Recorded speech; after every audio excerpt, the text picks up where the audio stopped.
Thank you for coming. I am Nicholas Ganjei. I'm the United States Attorney for the Southern District of Texas.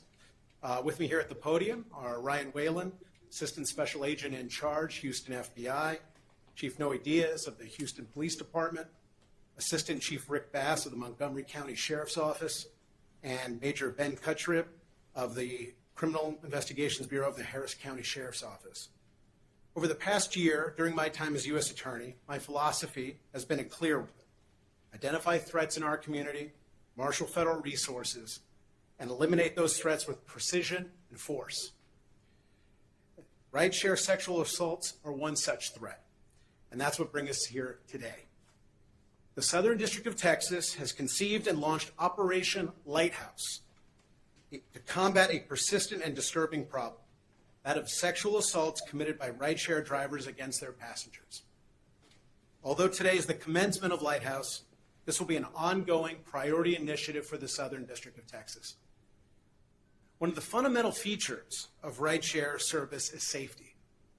Rideshare provides a way home for those that are exhausted, impaired, or otherwise unable to safely drive themselves. Rideshares essentially bring together two strangers, where the only shared information between the two is their name and their rating. It is a service that can only function if there is a mutual trust between driver and passenger. When a member of the public calls for a ride, they are placing a great deal of trust in their driver. In fact, they are putting nothing short of their safety, their well-being, and in some situations, even their life, in their driver's hands. And thus, a driver has a tremendous responsibility to deliver that passenger safely to their destination. And when a driver abuses his trust by using his position of power to sexually assault a passenger, particularly when incapacitated or otherwise unable of defending herself, they cease being service providers and become predators. They forever scar their victim and in the process undermine community confidence in public safety. So today we announce federal charges against 4 rideshare drivers across 4 separate but similar indictments. 3 of those defendants are now in custody, 2 of whom, Cesar Martel and Shanaka Manatunga, are set to make their initial appearances today at 2 p.m. A third, Barney Flores, was apprehended last month and remains in custody today. The fourth, Abdu Mabaki, is currently a fugitive and a warrant remains outstanding for his arrest.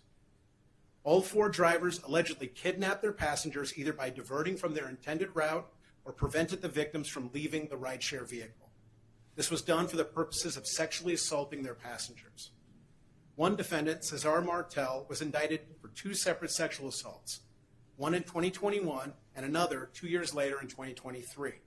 As alleged in the indictment, forensic analysis from DNA taken after the 2023 incident identified Martel as the previously unknown suspect in the 2021 assault.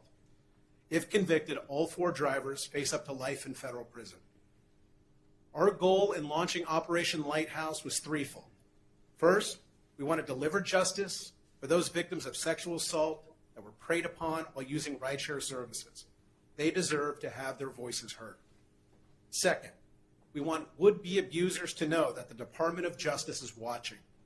They should know that any such assault brings with it the prospect of federal time.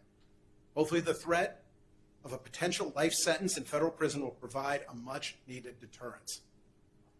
Third, is our sincere hope that this initiative will create awareness regarding this issue and perhaps encourage those victims that are suffering in silence to come forward.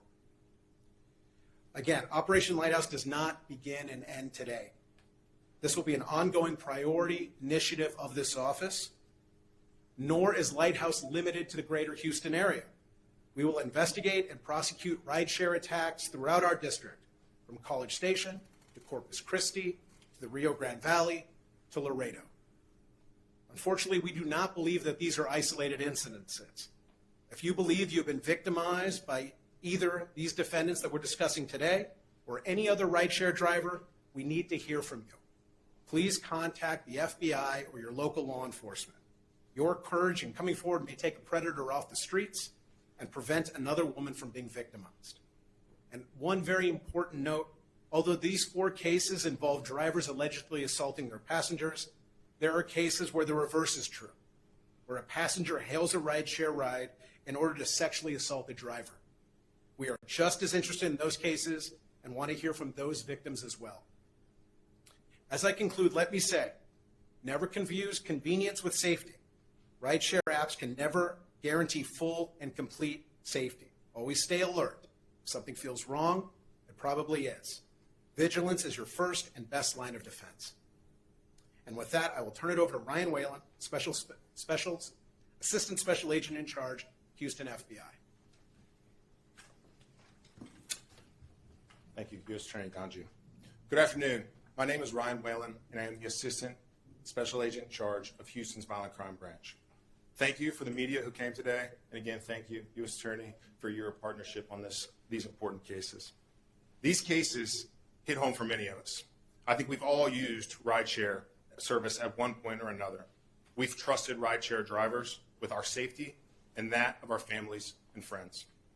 Unfortunately, for about a half dozen Houston area women, their rideshare experiences resulted in some of the most traumatic, violent crimes being committed against them: kidnapping and sexual assault.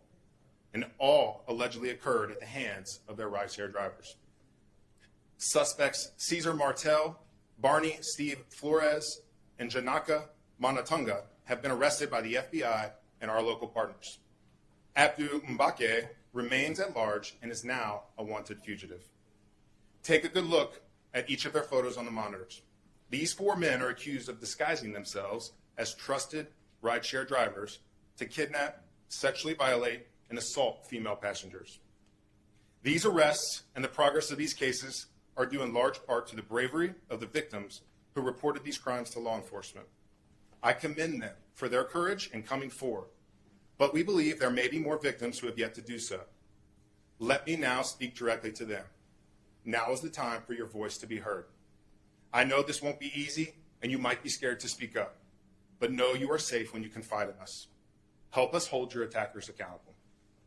If you believe you have been sexually assaulted or held against your will by any of these men or any other rideshare driver, please contact the FBI at 1-800-CALL-FBI or go online to tips.fbi.gov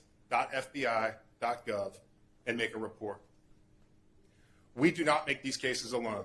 I am grateful for the invaluable assistance we receive from our partners that you see with me today: the Houston Police Department, the Harris County Sheriff's Office, and the Montgomery County Sheriff's Office. Thank you to the U.S. Attorney's Office for working to file federal charges in these cases in hopes of longer and stronger sentences. Rideshare companies have long offered their safe and reliable services that we've all come to trust. To the drivers that seek to exploit that public trust, let me be clear. We will find you, we will arrest you, and we will prosecute you to the fullest extent of the law, and in these cases, federal law. Thank you for your time this afternoon. Thank you, Ryan. We'll now open it up to questions.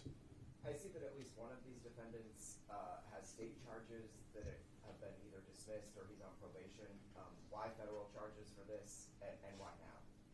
Well, there's certain federal structural advantages that we wanted to bring to bear in these cases, given the gravity of the offense, kidnapping and sexual assault. We in the state, we have different judge pools, we have different resources, we have different sentencing laws, and so we thought we could bring a structural advantage to these types of cases. Can you clarify when this initiative was launched? We're launched today. Today? Okay. Yes. Yes, please, in the back. No? Had any of the four had any prior charges that were similar? Well, I don't want to speak about anybody's criminal history that's not already set forth in the indictment. You'll see that one of the two defendants has two charges related to two different sexual assaults separated by 2 years. So beyond that, I'm not at liberty to discuss their criminal history.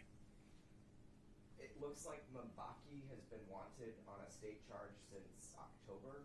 Like, do you guys have any idea where he might be or assist, like where people should be looking or calling from? So that's an open investigation, and I can't discuss where we're looking for him or what our leads are. But we encourage the public to reach out to us or FBI if they have information that could lead to his arrest. Okay. Well, I thank you all for coming today. I hope we can get the word out about this new initiative, which I think when someone suffers perhaps the most traumatic event in their life, they should know that there are resources available and there is the ability to bring real justice against these offenders. I thank you. God bless.